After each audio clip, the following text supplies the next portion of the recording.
I tell everybody about this. And it's true for same-sex couples too. Similar situation, if you are going to take some time off from work to help raise a baby. She says if you're going to take time off, start an LLC, little small business, easy to set up, pretty inexpensive really. I don't know what California prices, but I think in New Jersey it's like $250. I think Delaware. You want to do it in Delaware. Good point. And she said, have a little business. So I would call mine like Dana Perino Communications. And you have a little bit of opportunity then to take on a client or two or a project here and there. But when you go back to the workforce, you will not have a work gap. You will have an entrepreneurial addition to the resume so that the chances of you being knocked back either from a responsibility standpoint or salary is greatly decreased. And I thought that was such good advice. I try to mention it always.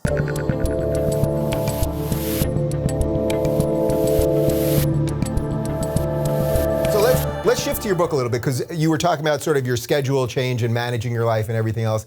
And when I was reading through this morning, and I've got it right here, there's a certain sort of Jordan Peterson feel to this about getting your life in order, but you're obviously aiming this more towards young women. Now you say from a former young woman. Am I allowed to ask a TV host how old they are? Is that a question that can Sure, be asked? I know, but so I love the subtitle. It makes me laugh every time, and I also think it's true.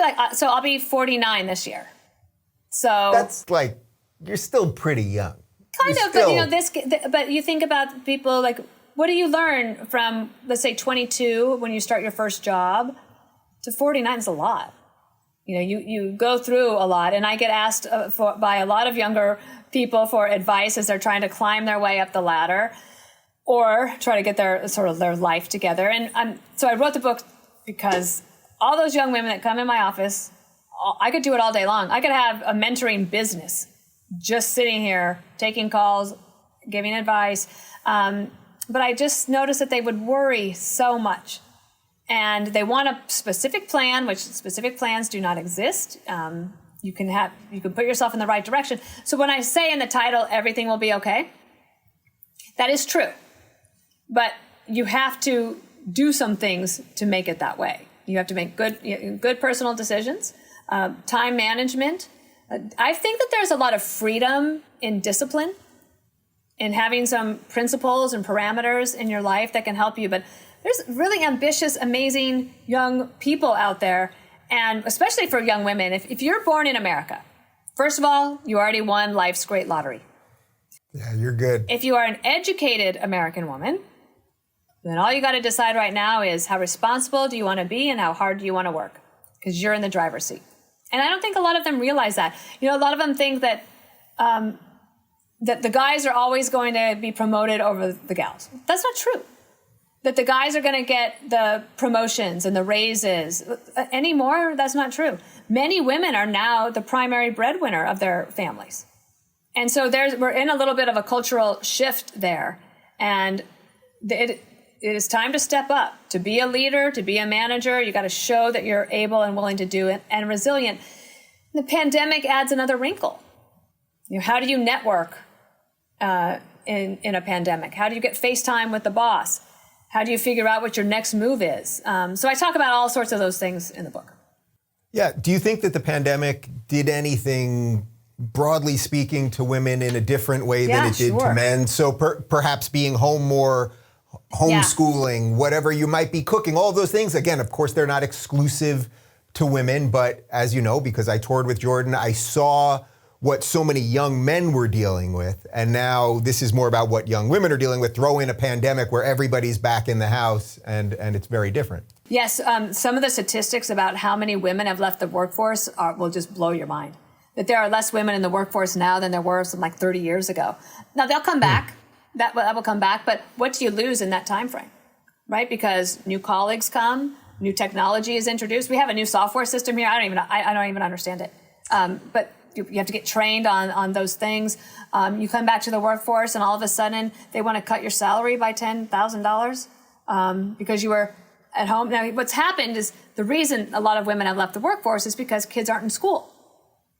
So if kids aren't in school, it usually will fall to the woman, the mother, to be the one that stays home to help with the work from home schedule, sit on the Zoom, take care of the family. And women have made a lot of sacrifices, men too. But from the workplace perspective, yes. If I could give one piece of advice that I talk about in the book, a girlfriend of mine was the global talent officer for a big PR firm. And she has 3 boys. And she's one of the most friends that I look at as, how in the world does she do it all? One of those friends. So I asked her about this issue with women. Now, this is true regardless of the pandemic. Let's say that you're going to have to take a break from work, whether because of kids work from home, or maybe you decide that you want to spend the first few years of your child's life at home and not at the workplace. When you decide to go back to the workplace, it's almost always true that women will be looked at as a difficult hire because they might not be available, all the time. Work share is a great idea, and some companies are doing it well. The pandemic has helped a little bit to make for some more flexibility. But there will be a gap in your resume, right? So it'll be like, I worked here, but then there's this gap. And now you're coming back to the workplace. Oftentimes what Michelle told me is that they will be demoted or cut in salary, something like that. So she has this great recommendation. I tell everybody about this. And it's true for same-sex couples too, similar situation, if you are going to take some time off from work to help raise a baby. She says if you're going to take time off, start an LLC, little small business, easy to set up, pretty inexpensive, really. I don't know what California price is, but I think in New Jersey it's like $250. I think Delaware. You want to do it in Delaware. Good point. And she said, have a little business. So I would call mine like Dana Perino Communications. And you have a little bit of opportunity then to take on a client or two or a project here and there. But when you go back to the workforce, you will not have a work gap. You will have an entrepreneurial addition to the resume so that the chances of you being knocked back either from a responsibility standpoint or salary is greatly decreased. And I thought that was such good advice. I try to mention it always. So how much of what you have in the book really is just sort of like think about your life clearly? Because it seems to me that a lot of young people, especially because of what's happened in the last year, not only does the future just look very murky, like the future of the country, the future of their lives, like a career, any of that kind of stuff. But also they don't know like what they want, in a sense of like young women, maybe they've been trained for too long to put too much emphasis on career instead of family. Same could go for young men, where they're always being aimed at. Like if you were a young woman and you were just like, I just want to be the best homemaker and wife that I can be and teach my kids and cook and keep a great house. That's a very lofty thing. My mom raised 3 kids. She did not work when she was raising us, but then did go back to work afterwards. She worked before but had like a 20-year gap on that while she was raising 3 kids. To me, that was a beautiful thing.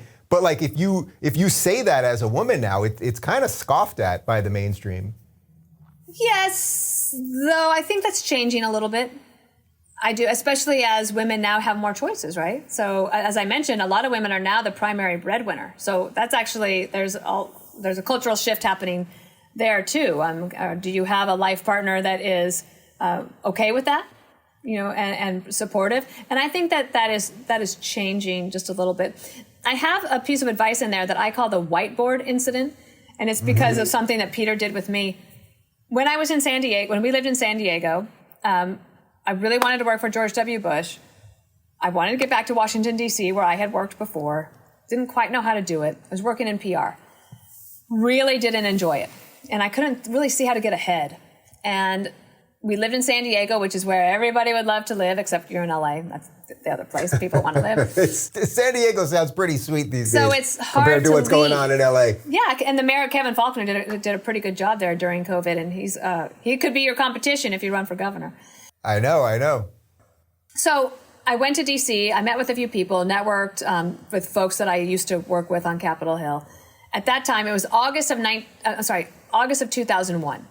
And then most of the jobs were filled, but they'd keep an eye out for me, and I'd come home, and I think I really want to do this. So Peter says, let's do an experiment. He gets the whiteboard out with his little erasable marker. He says, tell me all the things you want to do in a job. So I listed the things I like to do in my work. Tell me all the things you don't want to do in a job. So I listed all of those things. And then we assigned a value to those things. And then it became very clear, you add it up. Staying in San Diego was like a 0. Mm-hmm. Doing anything in DC was like a 9. I'm like, oh, when you look at it that way, interesting. I also mentored a young woman not too long ago, and she was sort of following in the footsteps of her family, of medical professionals. And at the end of the chat, I said, if you weren't going to do this, what would you do? And she goes, oh, I am so into psychology, and I bought these books, and I've read all these things, and I've been listening to the podcast, and I was thinking about getting a master's degree because I'm just so interested in it. But I said, well, wait, maybe you should be doing that, right? Right. Right. And so there's just so much freedom now for people to be able to do so many different things. One last story I'll mention. There's a young woman that I know who graduated in December of 2019 in event management. Okay, she gets a job. She's here in New York. She's going to do events, and she was working for a company that did events all over the city, big events like runway type things, fashion week, things like that. And what happens in the end of February 2020? No events. And I think that we are now on our 1-year anniversary of our 2-week lockdown. Yep. So she lost her job. She also ended up with a skiing injury. So she went home to live with her parents. And she could have been quite despondent. But she was watching these nurses and doctors, and she knew that in her area in New Jersey, they needed more masks. Her grandmother was an interior designer who had retired. She had all this extra fabric. So she had a sewing machine, and she's kind of so while she was recovering from her surgery, she just made masks all day long, making masks, donating them around. Well, they were super cute. So then people were like, where can I get one of those? So she started selling the masks, and then she ended up with so much business that she hired a couple of other young women to work for her, and then she bought an embroidery machine, and now she's been doing that, and who knows if she'll ever go back to event management. She found a whole new thing, and I love the resilience and the spirit. And also, she was unconditionally loved by her family. And it's okay to rely on your family in times like this. Yeah, and that's one of the things that's been so hard for people, because in many cases we're seriously separated from our family. I actually haven't seen my parents since this began. Me too. Because they finally just got the vaccines, and they're in their early 70s, so it just wasn't going to happen. I'm finally going to see them in a couple of weeks. Good. But just losing that connection, because people think it can be replaced by FaceTime and Zoom, and it just can't. No.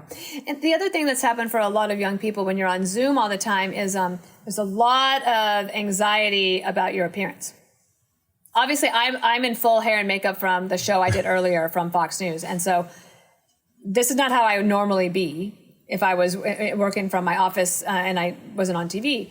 The anxiety about performing and being on camera all the time. You think of a lot of people are kind of introverts, right? Zoom gets them way out of their comfort zone. If you have to be on a Zoom for 3 hours a day with your team, it's been hard on a lot of people. And also presenting in front of that many people, instead of just doing it in front of your team or your board in the meeting conference room, and you're doing it in front of everybody. And that anxiety about public speaking is something that I also talk about, especially because one thing that's different from anything that you and Jordan would have talked about, one of the pieces of advice I give is women have to find their strong voice. So we have a naturally higher register. For some, especially on a Zoom or on camera, the voice can be grating. And a lot of young women get into this habit early on from their teens, and it's kind of following them into the workplace with, I call it upspeak. Yeah. Talk like this because they're not really sure about all the things. And we used to call it Valley Girl talk. I'm just telling you, you will not get promoted or chosen to go meet the new client or go on the big business trip if you talk like that. And a lot of people, Dave, they don't even realize that they're doing it.